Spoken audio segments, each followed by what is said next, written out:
Hello mga ka-YouTubero, magandang umaga sa inyo and nagbabalik na tayo dito sa Maynila. So bali nandito tayo mismo sa taas ng parking ng Escoltano. Ngayon ay araw ng Friday, January 10, 2025 and grabe, napakabilis talaga ng panahon. Parang kailan lang ay Pasko. Samahan niyo ako, bisitahin natin ang Centro de Turismo Intramuros.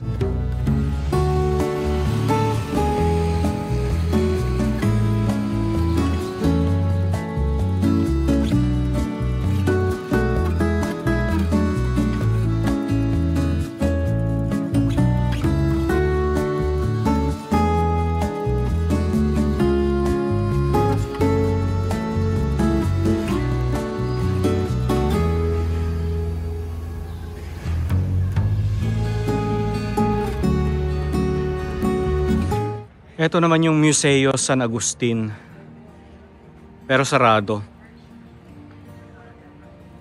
Kasi may cut-off. Ayun, 11:30 AM. Ayun, lika, pasok muna tayo ng simbahan.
Hi sir, morning po. Okay mga ka-YouTubero, nandito na tayo sa Centro de Turismo Intramuros. Ito na siya, yan.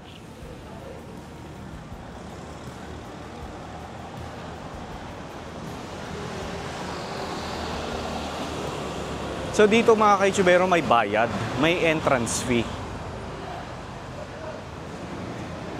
Alamin natin kung magkano.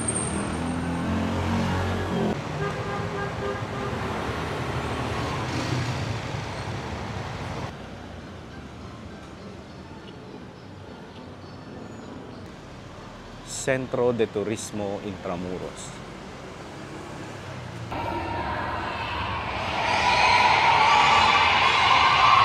Okay, so ito yung bayad.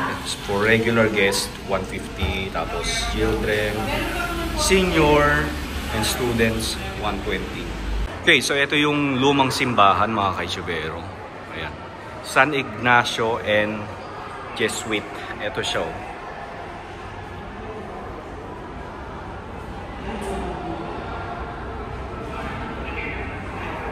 Diba? So ano siya, first Jesuit mission of the Philippines noong 1581, no?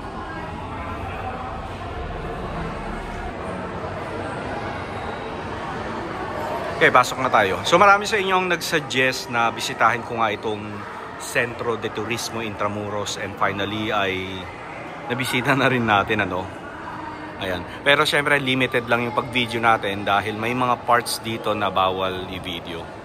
No? Pero dito sa part na ito mga ka-YouTubero, pwedeng mag-video dito. Doon lang sa sa may pinanggalingan natin kanina, yun yung ang ipapakita ko na lang is mga photos, no?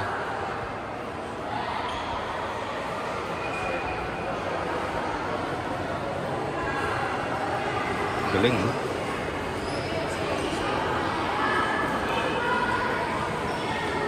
Topografía de la Ciudad de Manila. So mapa siya, no?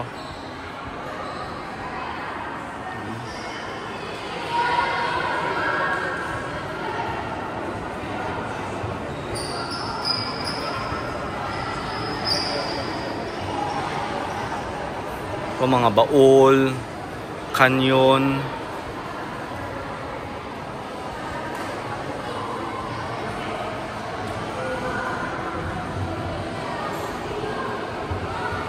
Okay, dito naman tayo. A Spanish colonial city in the Far East noong 1571, 1764.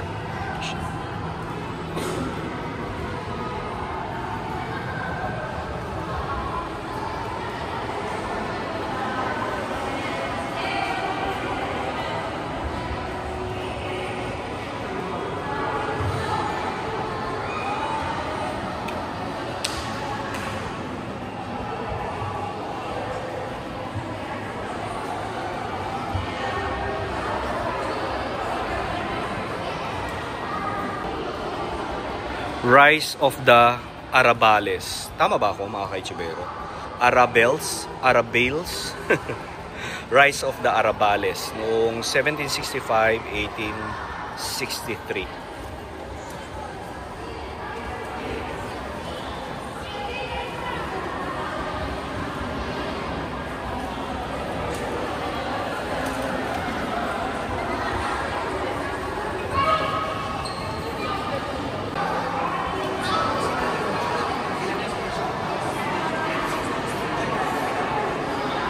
Institutionalization of the walled city, 1864-1904. As most of Manila's residents moved to the Arabales outside the walls, many old homes and mansions inside Intramuros found new uses. Some turned into business or offices, while others were divided into rooms for students and government workers from the provinces who came from Manila to study and work.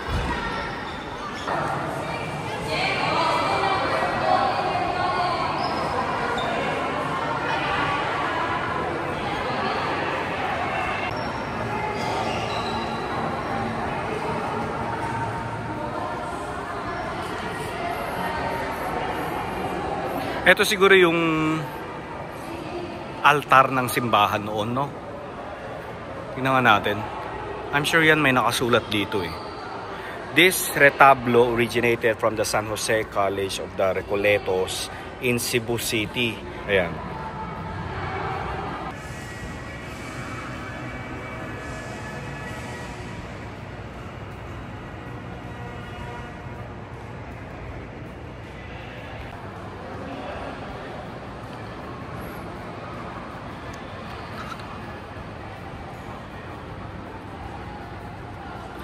Period of redefinition, 1905-1945. So i-post nyo na lang yung video para mabasa nyo ito. Hindi ko nabasahin, no? Ayan.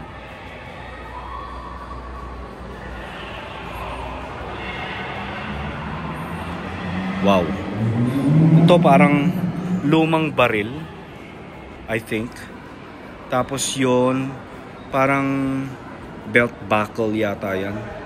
Tapos ito, siguro mug, if I'm not mistaken. Tapos ito, hindi lang ako sure kung ano yan.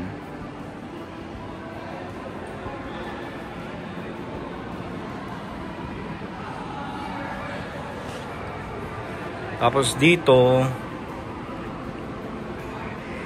ito parang ano, parang, anong tawag doon? O knife case ba tawag doon? Ayan. Hindi ko na alam kung ano ito.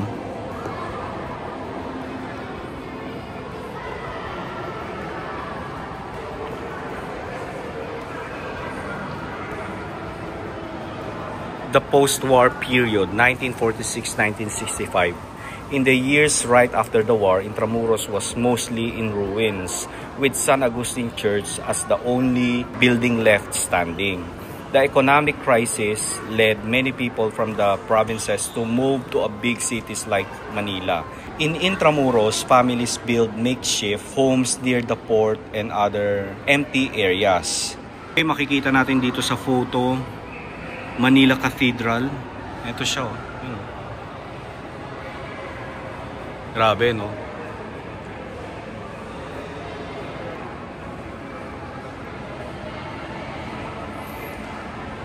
And Santo Tomas de Villanueva, anyo de 1883.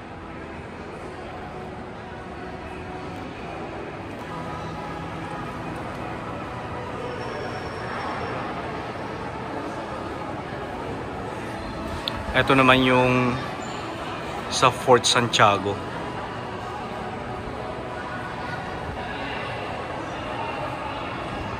Restoration 1966 up to date.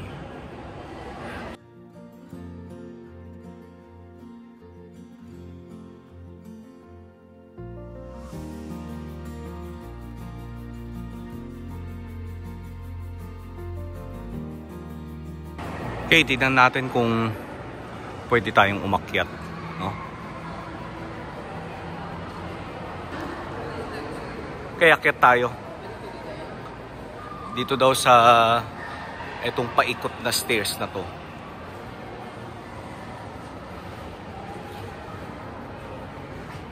Spiral stairs ba tawag dito?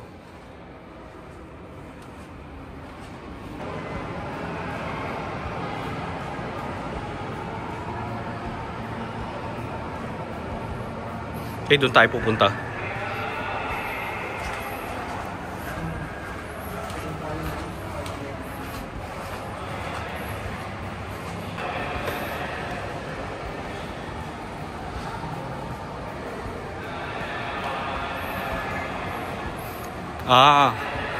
Dito wala namang masyado, pero maganda lang yung view mula dito sa taas. Yan o.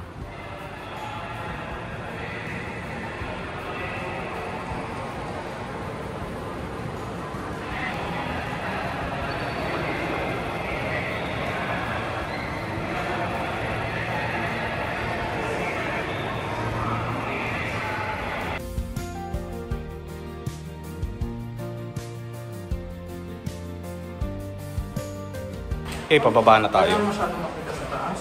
Oo nga eh. Wala naman masyado, yes.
Okay, doon sa mga magtatanong, may CR dito sa loob ng Centro de Turismo Intramuros.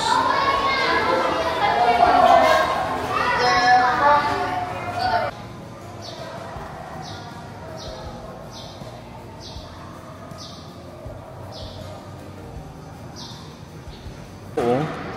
So may mga parts pa rin talaga ng lumang simbahan na iniwan nila, pinreserve nila, no?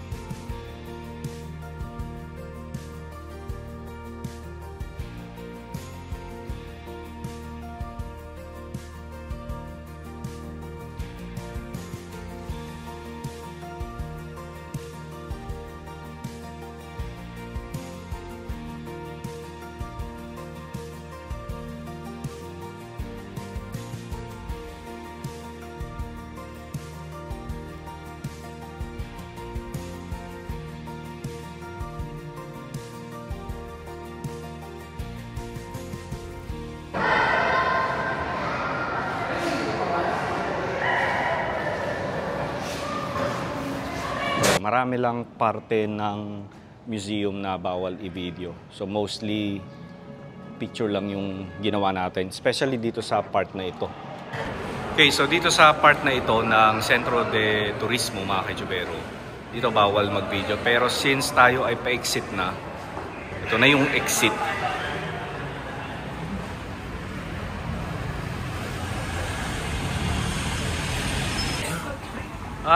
Ito yung dating site ng Ateneo de Manila, no? Na itineo 1859, na nasira noong 1945 after ng World War II, no?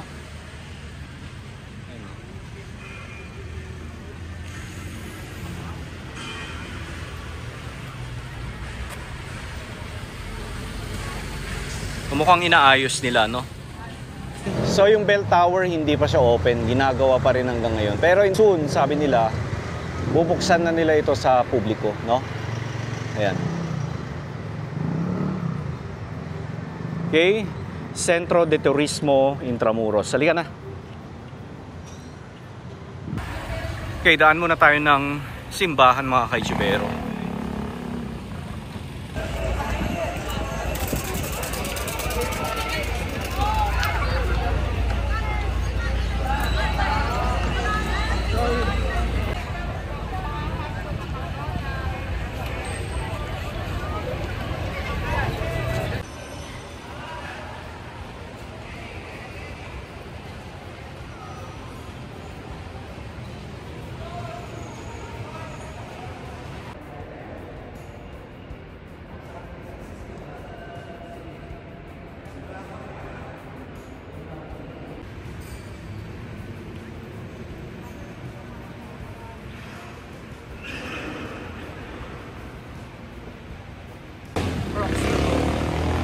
Okay, puntahan natin yung sikat na kapihan dito sa likod ng cathedral.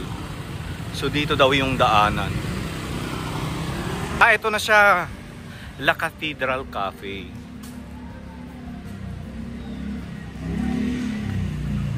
Okay, nasa tapat tayo ng La Castellana. Tapos ito yung La Cathedral Cafe na pupuntahan natin. Ligakit tayo.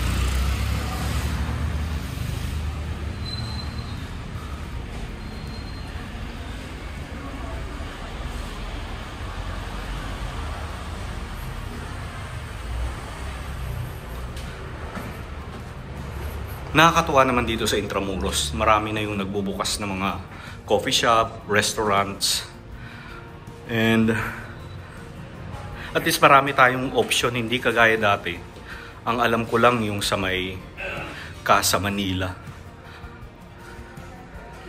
Dito.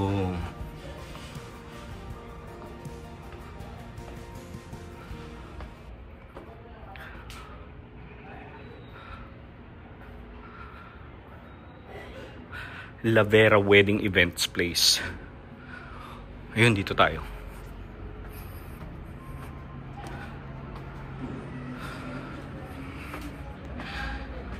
O diba, mga kaitsubero, ito yung nagustuhan kong view mula rito sa taas. Kita natin ang cathedral. Kaya bilhin muna tayo ng kape.